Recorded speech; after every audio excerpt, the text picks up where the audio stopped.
Pastinya didiskusi lah banyak ya, karena Iya Pak. di presentasi itu ini juga nggak banyak mencakup teknis gitu. Iya Pak. Kalau enaknya kan nih yang di grup ini eh, saya agak grogi juga tadinya. Waduh, ini komunitas IT nih. Ngasih materi, wah serem-serem orang-orang ini. Enggak Pak, enggak apa-apa Pak. Sama belajar lah Pak. Ya, jadi mungkin lebih enak ke teknis nanti. Nah, coba kita lihat ini presentasinya, kita sambil ini aja ya, sambil santai. Iya Pak, santai Pak. Ya lewat atau apalah, nanti kita lihat. Coba lihat dulu cari apa ini.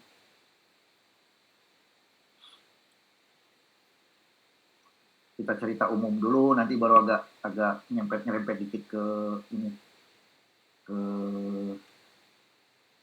teknis sedikit lah. Oke, udah. Bluetooth mode.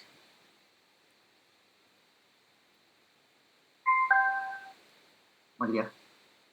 Iya Pak. Lanjut Pak. Oke. Nah, kita cerita audit dulu lah. Jadi audit fundamental berdasar COVID 2019. Jadi audit itu sebetulnya seperti sudah kita ketahui, audit informatika ini agak beda dengan audit informatikanya agak beda dengan audit ini kok ke bawah. Nah, ini dia. Audit informatika atau audit IT ya, audit sistem itu berbeda dengan audit keuangan. Jadi kalau audit keuangan kita sudah sama-sama tahu lah bahwa yang mereka investigasi itu uang ya, belanja barang. Jadi beli apa, harganya berapa, sesuai nggak harga itu di pasar gitu ya. Nah, kalau audit sistem agak berbeda. Jadi audit sistem ini sebetulnya yang di audit adalah, atau yang diinvestigasi adalah performa. Nah, seperti kita tahu yang namanya sistem informasi ya, sistem informasi itu kan punya 5 elemen. Jadi kalau kita belajar S1 ngulang dari nol di semester 1 semester 2 ada kalimat namanya sistem informasi, elemennya apa saja gitu ya. Nah, elemen sistem informasi ini ada 5 ya. Hardware, software, ya, brainware, jadi perangkat keras, perangkat lunak, brainware orangnya, brainware. Kemudian 2 lagi ada prosedur ya. Prosedur ini lebih mirip SOP ya, mekanisme pelaksanaan, itu prosedur. Yang kelima terakhir database. Nah, jadi sebetulnya yang dinamakan audit SI, audit sistem informasi, audit IT, audit TI ya, yang diinvestigasi 5 hal ini ya. Nah, 5 hal ini bagaimana cara menginvestigasinya, ini nanti yang akan kita coba lihatlah pelan-pelan ya. Karena 5 hal yang akan diinvestigasi ini nanti pada dasarnya kita akan coba lihat sebetulnya fungsi ya, kebutuhan, kembali ke sana. Jadi orang IT itu selalu bicaranya identifikasi kebutuhan. Ya. Cerita-cerita lama tentang audit ini banyak ya, penyu lama. Jadi misalnya ada seorang contoh umum, seorang resepsionis ya, resepsionis di sebuah perusahaan, resepsionis yang kerjanya dihadapkan dengan komputer. Tiap hari mereka hanya input data tamu yang masuk. Jadi kalau ada tamu masuk, serahkan KTP, mereka input namanya, mereka input NIK-nya, kemudian disimpan. Nah, begitu ditinjau ya, zaman itu ya. Jadi komputernya mau yang canggih katanya. Kalau sekarang udah Core i berapa tuh ya, kita nggak tahu. Yang canggih minta harddisknya beberapa tera gitu ya. Komplit banyak. Nah, itu pada saat diinvestigasi diberikan pertanyaan, ibu-ibu ya, ibu kerjanya apa bu? Saya input data KTP pak, orang yang masuk. Oke. Ibu hobi main game nggak? Nggak pak, paling saya sekali-sekali main soliter katanya. Jadi zaman kita dulu kan, zaman saya dulu soliter mainnya. main soliter. Oke, nggak apa-apa. Nah, itu temuan sebetulnya di dalam audit investigasi ya, kalau di sistem informasi. Kenapa? Karena infrastruktur yang dia gunakan terlalu canggih untuk pekerjaannya. Jadi terlalu canggih juga nggak boleh, terlalu rendah juga nggak bisa. Ya. Nah, itu salah satu bentuk umum lah ya. Bentuk umum cara kerja audit itu seperti apa. Jadi dia tidak peduli dengan harganya berapa, ya.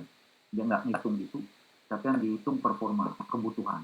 Ini ibu kebutuhannya hanya untuk input data, kemudian hanya main gamenya pun soliter di selang-selang waktu kosongnya, kayaknya kasih Pentium 3 juga cukup, katanya kan gitu ya. Nah, itu salah satu bentuk ya. Nanti coba kita lihat ke bawah. Ini kita lihat slide-nya pelan-pelan ya. IT fundamental katanya, atau audit IT fundamental dasar pengukuran performa sistem. Nah, jadi yang diukur memang performa ya, perform sistemnya. Kebutuhannya seperti apa, kemudian dia memberikan manfaat seperti apa, itu yang diukur. Jadi nanti yang panjang teknisnya itulah cara mengukurnya. Tapi intinya yang diukur adalah perform, ya, cara performanya, sistem informasi maupun IT-nya ya, information of technology-nya, sebuah organisasi katanya, melalui penilaian dan evaluasi. Oke. Jadi dalam dunia aplikasi ini, dunia perangkat lunak, kita kenal ya, kalau bapak-bapak ini kan semua sudah, kalau develop udah jagonya develop aplikasi ya. Jadi setelah di develop itu ternyata selama proses develop aplikasi ada 3 hal yang harus kita perhatikan. Kalau dari dunia audit ya, yang pertama diuji ya, diuji dulu. Aplikasi itu melewati berbagai macam pengujian ya. Kalau kita lihat di mata kuliahnya testing dan implementasi sistem itu ada sekitar 13 sampai 14 jenis pengujian, tergantung pengujiannya apa ya. Cuma umumnya kalau di skripsi mahasiswa kan pengujiannya black box ya. Jadi diuji dulu, kemudian dinilai ya, aplikasinya dinilai. Pengujian punya model sendiri ya, modelnya banyak, ada sekitar 13 sampai 14 model pengujian. Setelah diuji, seperti orang ujian ya, diuji, dinilai. Nah gitu. Jadi setelah mereka ujian, mereka akan dapat penilaian.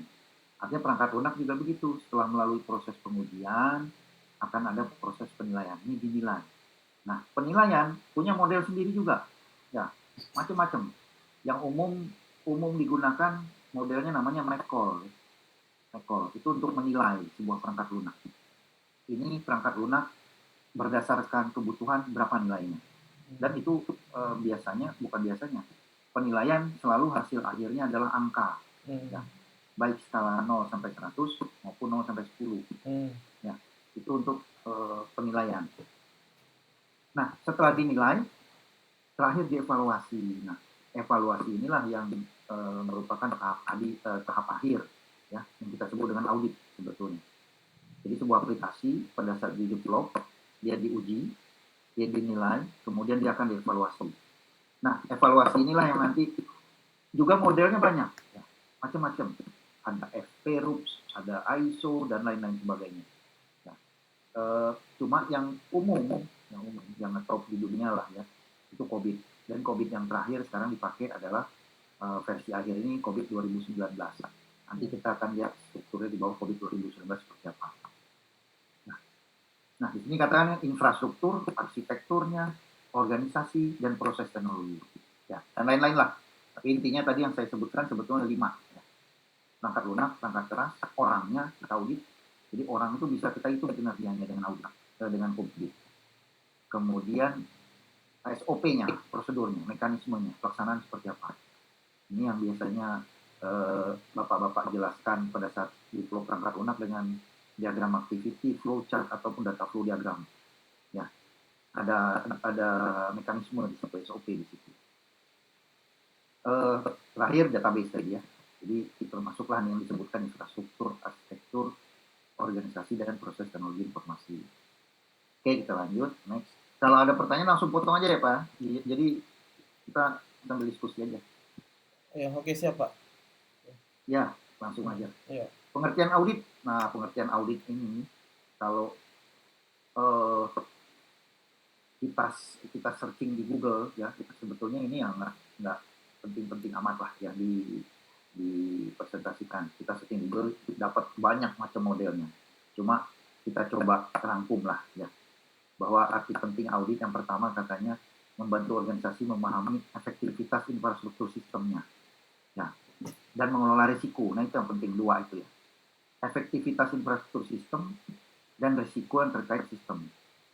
Jadi banyak orang, nomor satu ini saya jelaskan karena agak penting, banyak perusahaan ya, mereka pada saat mengimplementasikan ya, atau mempersiapkan infrastruktur IT tidak sesuai dengan kebutuhan, itu sudah pasti.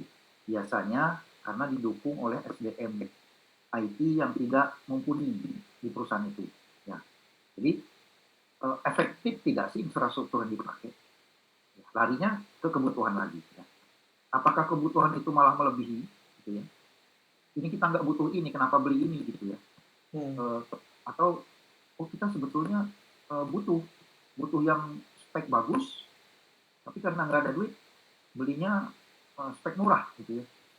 Itu juga termasuk dalam arti penting audit ya. Jadi membantu organisasi memahami efektifan infrastruktur sistem. Ya, salah satunya itu ada contoh, tapi nanti di belakang. Di akhir saya akan coba bahas teknis contoh-contohnya. Komponen utama katanya audit, keamanan sistem, oke ya, itu udah pasti.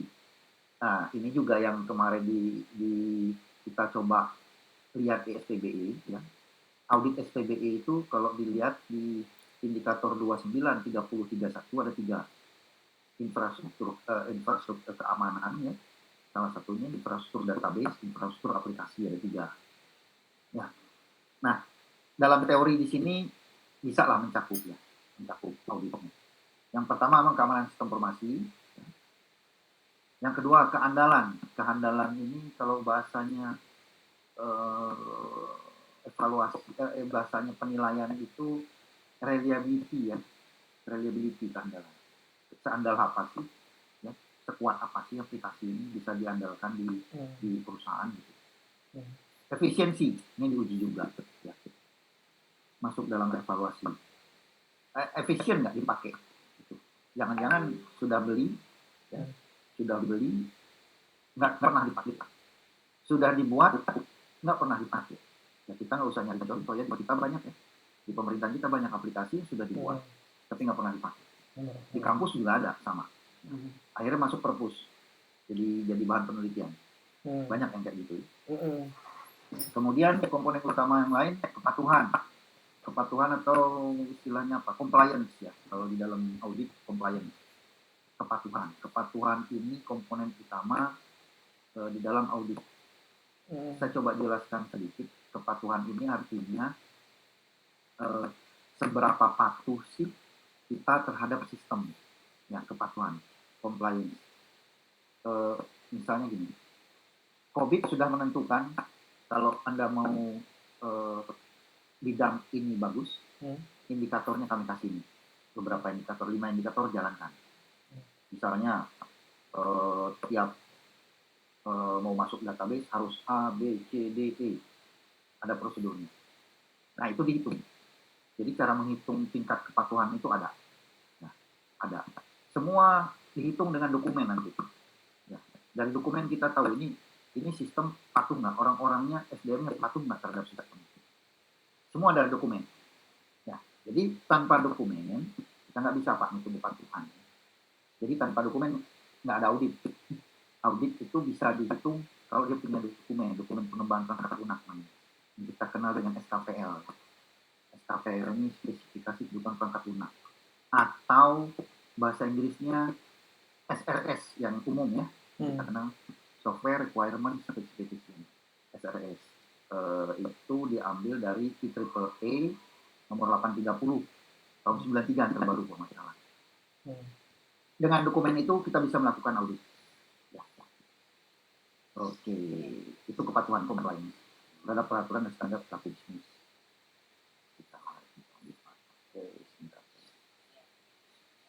penerapan skala besar.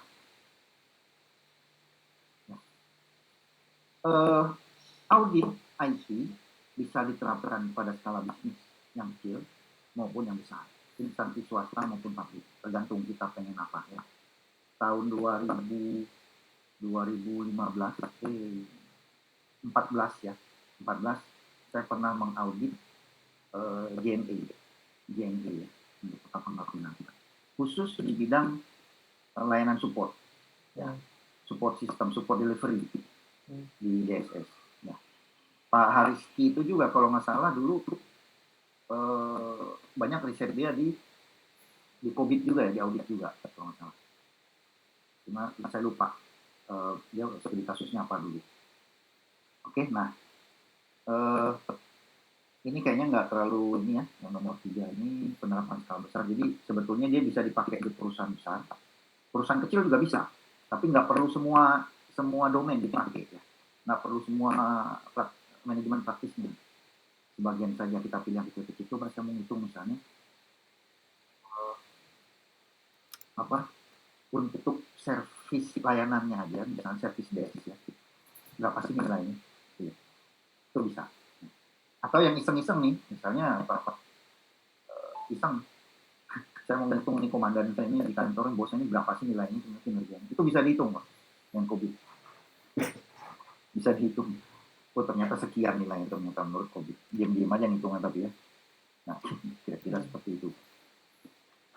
Oke, next kita lanjut lagi manfaat.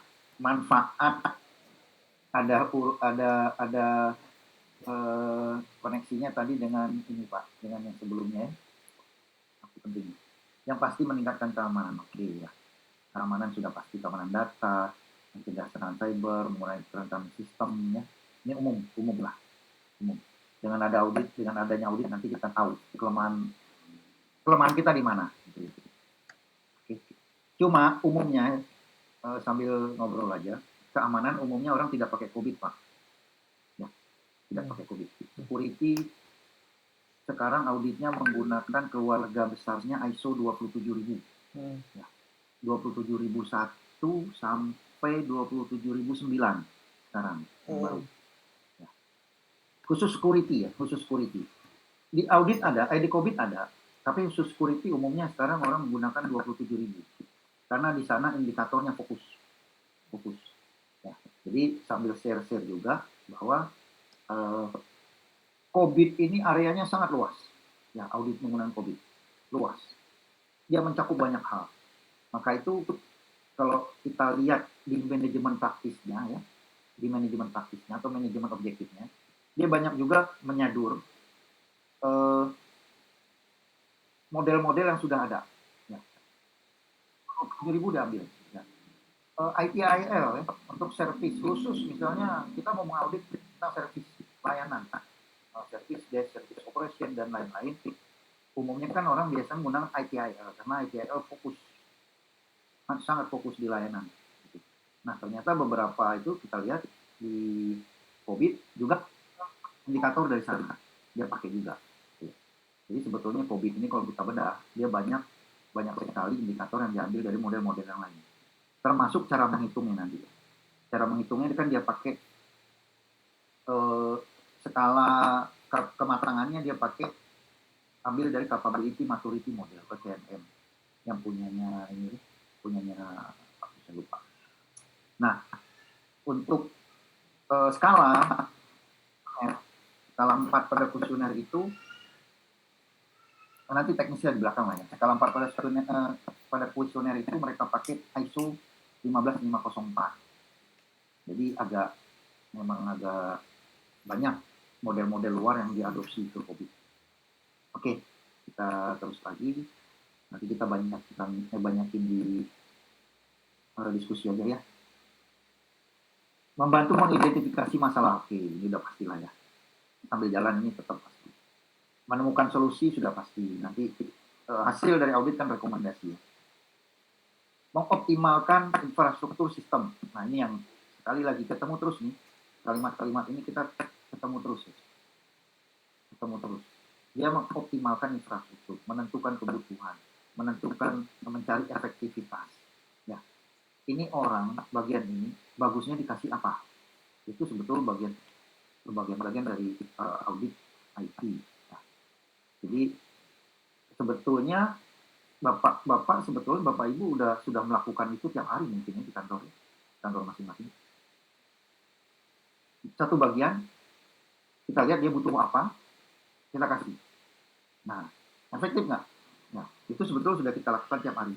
Cuma selama ini kan tidak terukur. Kita tidak melakukan measurement lah, tidak melakukan pengukuran. Nah, sekali-sekali coba diukur, Pak. Nah, cara ngukurnya ada nanti. Cara ngukurnya di materi ini lengkap. Nggak ada tapi di slide ya. Oke, kita lanjut. Rangkuman ini kita sudah mulai masuk ke COVID-nya ya, COVID.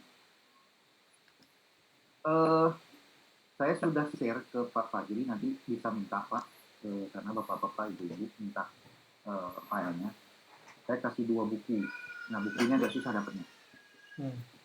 Mungkin di antara Bapak Ibu ada yang sudah punya, tapi kalau belum punya nanti bisa minta ke Pak Fajri.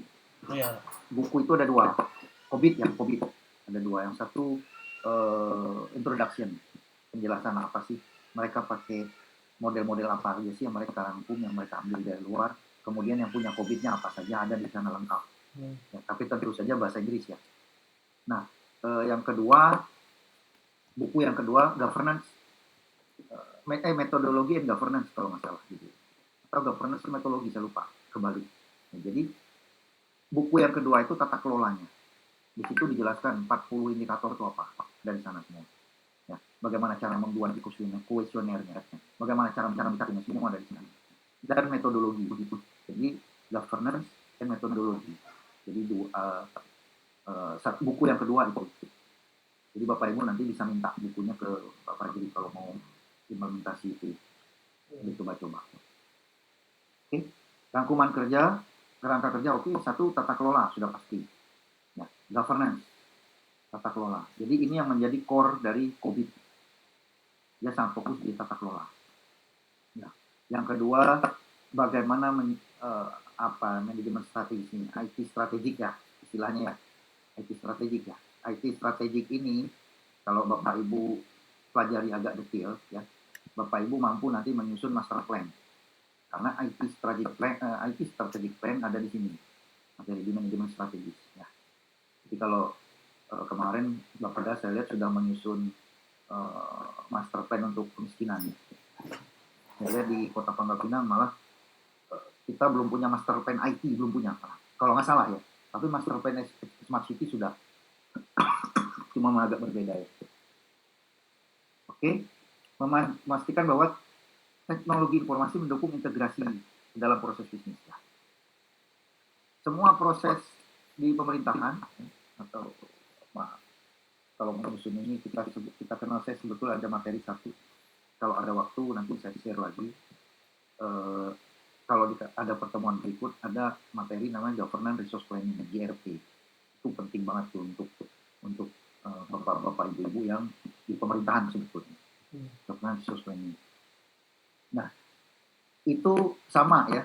Jadi mendukung integrasi TIK, perangkat teknologi ke dalam proses-proses yang ada di pemerintahan. Atau kalau bisnis di dalam bisnis. Ya. Ini namanya manajemen strategi. Itu ada di COVID. Bagaimana cara menyusun itu. Okay. Manajemen pengoperasian sama.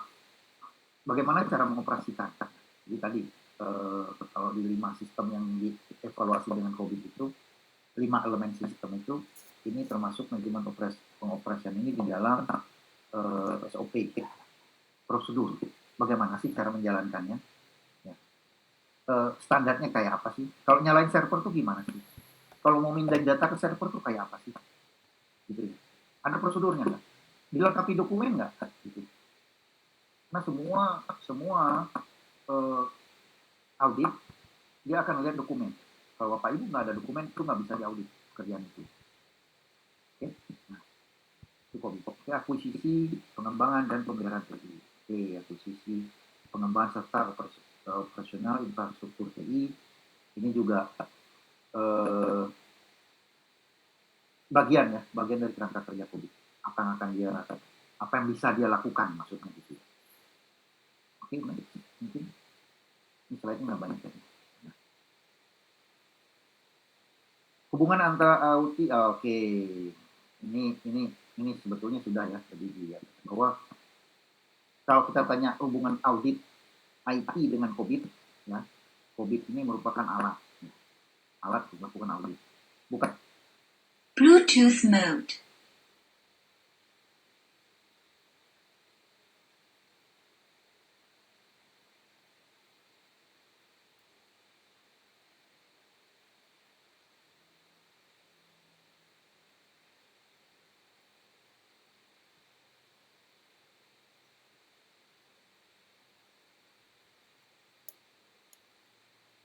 Bluetooth mode.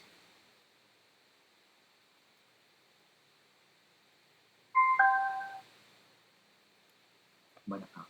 Tapi sekali lagi bahwa kalau audit IT fundamental kita mau mengaudit atau mengevaluasi hal-hal yang spesifik, misalnya gini, saya mau coba mengaudit Pak tingkat layanan saja, Dukcapil misalnya, saya mau mengaudit Dukcapil, tingkat layanan aja saya lihat. Nah itu ada berapa, saya lupa berapa belas indikator, indikatornya. Itu umumnya orang pakai ITIL, ya, pakai ITIL. ITIL versi berapa sekarang? 4 kalau nggak salah ya. Terbaru 4 kalau nggak salah. Nah, itu yang umumnya dipakai untuk khusus layanannya, service. Di COVID ada, tapi terlalu melebar. Nah, jadi itu ya Bapak Ibu ya. Ini saya lewatkan saja bahwa antara audit dengan COVID, artinya COVID merupakan alat nanti. Alat untuk melakukan audit atau evaluasi. Oke, next. Sorry.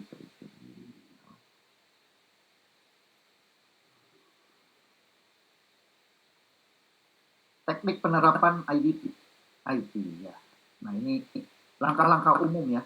Tapi kalau kita lihat teknisnya nanti ada di buku itu ada sekitar 7 atau 8 tahapan.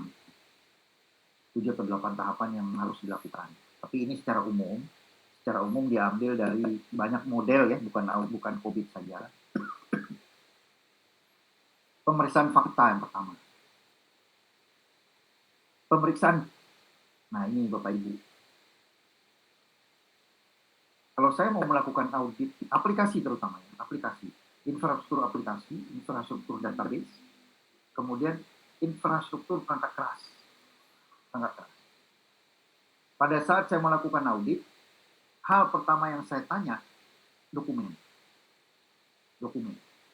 Ya, Bapak-bapak di flow perangkat lunak sudah diterapkan, sudah diuji, sudah dinilai dengan model lain. Terakhir saya evaluasi, saya akan tanya dokumen pengembangannya ada nggak? Nggak ada katanya. Kalau tidak ada dokumen pengembangan, agak sulit saya audit. Ya. Bisa nggak? Bisa dipaksain bisa. Artinya apa? Tidak berdasar dokumennya, tapi berdasarkan kebiasaan yang umum. Nah ini yang ribet Pak. Ya. Berdasarkan kebiasaan yang umum. Misalnya gini, ini agak detail. Di aplikasi yang bapak buat, ya, pada saat saya input 1 ditambah 1, hasilnya 2. Pada saat saya melakukan audit, ya, atau pengujian sudah selesai penilaian, tapi audit, betul nggak Pak 1 tambah 1, 2? Dokumennya nggak ada. Ya. Apakah saya bisa mengatakan bahwa 1 tambah 1 itu nanti betul 2? Nggak bisa Pak. Nggak bisa.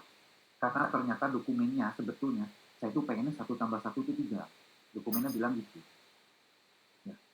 Artinya kalau misalnya di aplikasi aslinya 1 tambah 1, 2, itu salah artinya. Aplikasi ini salah. Ya, itu pengujian, masih masuk di tahap awal pengujian. Ini salah nih. Ada yang salah karena menurut dokumen 1 tambah 1-nya 3. Dia nggak mau 2. Ya.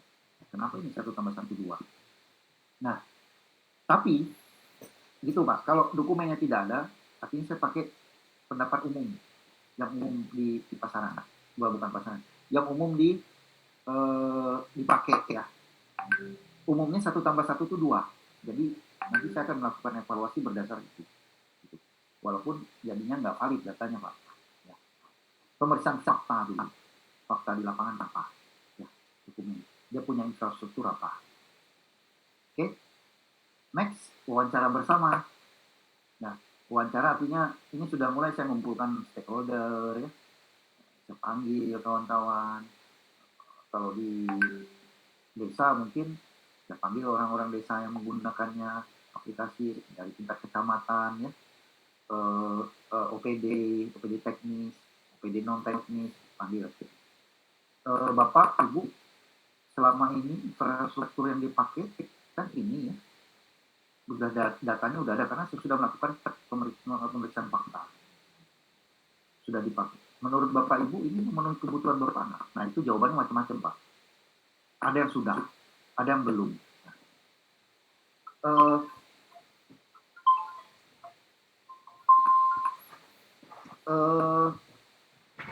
Sorry, saya melakukan audit menggunakan standar SPBE, menggunakan standar SPBE 2021 yang lalu. Saya kasih contoh di Kota Pangkal Pinang. 42 kelurahan saya panggil Pak.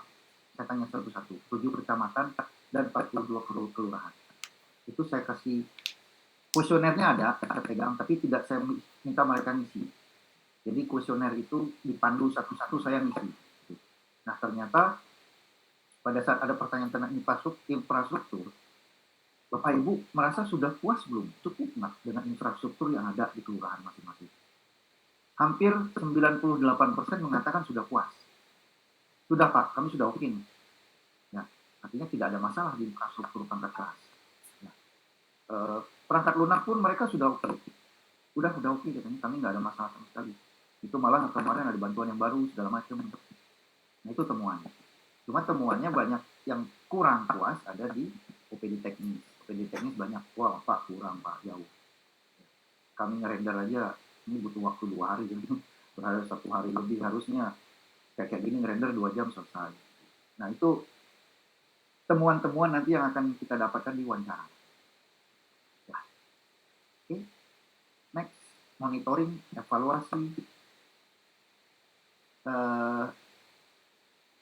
Ini akhir sebetulnya, bukan akhir ya, bukan akhir itu nanti rekomendasi nanti. Tapi teknik penerapan audit ini, monitoring dan evaluasi ini kelanjutan dari setelah wawancara. Ya, faktanya sudah ada, wawancaranya sudah ada. Nah coba kita bikin kira-kira apa yang menurut Bapak Ibu di sana memenuhi kebutuhan. Jadi tadi OPD teknis mengatakan bahwa kami alat kami kurang. Ya, kita monitoring di sana, kita lihat oh iya ternyata memang nggak bisa. Ya, itu kita mulai lakukan evaluasi. Baru kita nanti keluarkan rekomendasi ya terakhir ya.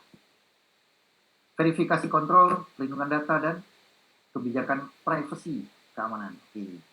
Ujung-ujungnya nanti kebijakan ya. Kebijakan nanti ujung-ujungnya. Kalau di tempat kita kedinasan ya, di kedinasan tempat bapak ibu di barang, ujung-ujungnya kan nanti kebutuhan yang kita harus melakukan pengadaan ini Pak, ya segala macam. Nah biasanya hasil dari monitor dan evaluasi itu ke sini ya, verifikasi kontrol, perlindungan data dan lain-lain. Kebijakan privacy, keamanan dan lain-lain itu juga nanti biasanya saya nggak tahu kalau di kota kayak gini apa ya, perda ya atau perwako ya. Misalnya orang mau ngapain, oke, kalau mau nyimpen data harus begini, diatur gitu dalam regulasi. Nah itu saya nggak terlalu paham apakah diatur dari OPD atau dari teknis ya, atau dari pemerintah gitu ya, dari perwako atau perda mungkin ya. Saya kurang paham juga sampai ke sana. Oke, ini kayaknya kita lewat saja karena sedikit. Ini kita coba lihat akan seperti inilah langkah melaksanakan.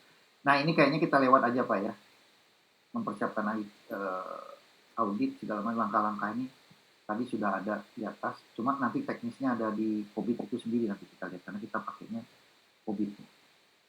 Ini kita lihat coba ini simpulan. Oke, ini adalah akhir. Ya, jadi ujung dari melakukan audit adalah kesimpulan, ya, dan rekomendasi. Ya. Untuk Pangkal Pinang kemarin 2021 SPBE yang kita lakukan hanya 11 indikator ya. 10 21 sampai 20 sampai 31 11 indikator yang hanya kita lakukan evaluasi. Hasilnya ada rekomendasi. Satu indikator bisa lebih dari satu rekomendasi, nggak masalah. Ya, jadi ada kesimpulan, ada rekomendasi nanti yang harus dilakukan pemerintah apa sih, bla bla bla bla bla, gitu ya, misalnya.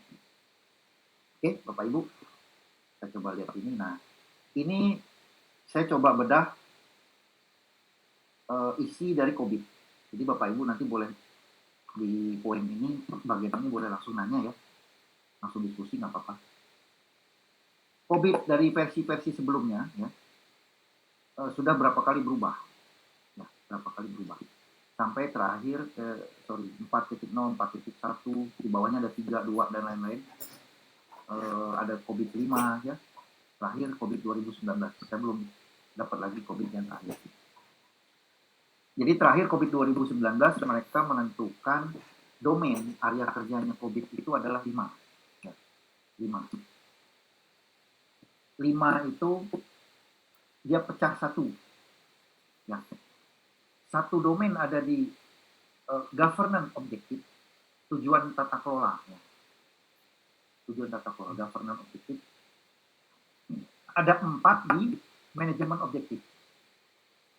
Jadi jangan heran nanti lihat bukunya di COVID itu, lihat buku yang nomor 2 Bapak Ibu terkait metodologi dan tata kelola, ya, buku yang kedua itu. Ada 2 nanti. Jadi domainnya 5, tetap 5. 1 EDM, evaluasi, direct and monitoring. Yang kedua APO, istilahnya, singkatannya. APO. Ketiga BAI, keempat DSS, delivery, service, support. Nah, tingkat-tingkat layanan itu kebanyakan ada di sini. Ya, ada di poin ini. Monitoring, evaluate. Bluetooth mode.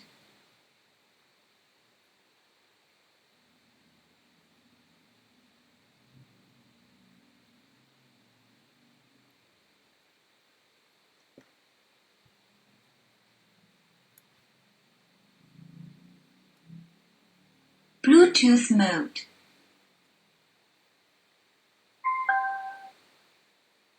Jadi ini untuk evaluasi dari ini yang dibagi oleh COVID di 2019. Sebelumnya enggak. Ya. COVID 5 hanya 4 domain. 4 domainnya. EDM-nya enggak ada. Ini enggak ada. Di COVID 2019 bedanya ini ditambahkan. Oke, tambah 1 domain lagi kita governance objektif EDM. Oke. Nah, kita lanjut. Kemudian ini kita lihat tabel coba. Ini saya ambil dari COVID-nya. Ya. Bagaimana cara membaca ini? Bentar, Pak. Atau kita kesini dulu nih. Kita kesini dulu. Nah, ini 5 domain yang tadi dimiliki oleh COVID. Ya. Domain ini area kerja, Pak. Jadi misalnya untuk, misalnya apa? Evaluasi strategik. Nah, kemudian apa nih misalnya tricks, definition, akuisisi, implementasi ya, ada di domain ini. Jadi gitu. Anda yang pengen evaluasi tentang layanan service, lihat domain ini katanya. Jadi dia sudah bagi. Ya. Nah, ini ada di sini. Nah, ini Pak. Jadi saya tidak menjelaskan detail lah ini isinya apa ya, tapi pembagiannya ada. 5 domain ini sudah dibagi untuk tiap kasus tertentu. Jadi satu domain punya yang namanya governance atau manajemen objektif. Nah, kenapa ada ataunya Pak? Jadi yang tadi, yang nomor 1 ini kan governance ya, governance objektif namanya. Jadi ini disebut governance praktis nanti sampai sini. EDM ini saya coba jelaskan cara bacanya. EDM itu punya 5 indikator. Kita sebut saja indikator agar gampang dimengerti ya. APO punya 14 indikator. Artinya apa? Pada saat Anda mau menerapkan, Bapak Ibu mau menerapkan EDM, mau menerapkan APO, BAI, ya, mau menerapkan EDM saja, Bapak Ibu dibekali dengan 5 indikator, 5 pedoman, ya, 5 aturan, 5 apa lagi istilahnya, 5 indikator lah ya, atau kalau bahasa dia governance objektif, khusus EDM governance objektif namanya. APO, BAI, DSS disebut dengan manajemen objektif, karena sudah beda. Tadi penjelasannya berbeda di atas tadi ya. Jadi kalau Bapak Ibu mau menerapkan lainnya penyelarasan, planning, organizing, Bapak Ibu dibekali oleh COVID 14 indikator. Pakai 14 ini. Pakai 14 ini. Boleh nggak Pak kita terapkan semua 14? Boleh.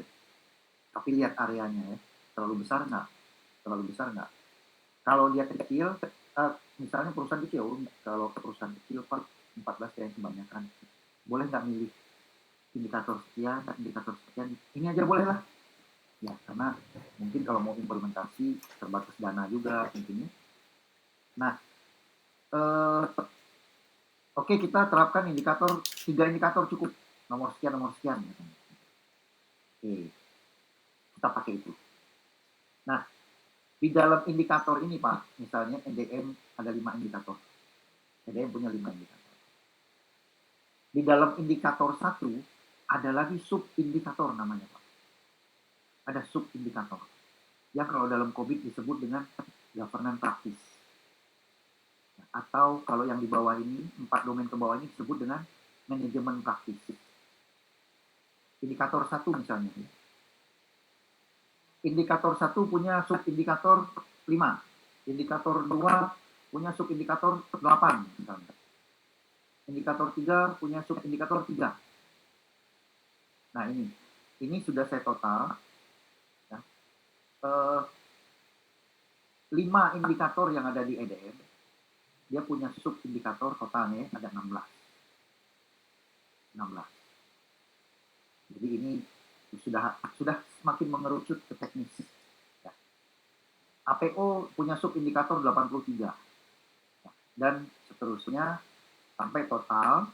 Jadi Bapak Ibu perlu tahu domain yang ada di COVID itu ada 5. Ya, ini. Dia punya governance practice atau manajemen dia punya governance objektif atau manajemen objektif, dia punya 10. Dia punya 40. Dia punya 40 total. Dan di dalam masing-masing manajemen objektif ini ada manajemen praktis. Semua ada di bukunya itu Pak. Pengen lihat apa isinya, semua ada di buku itu. Ya. Lengkap sekali di situ. Oke, ini totalnya 231 manajemen praktis.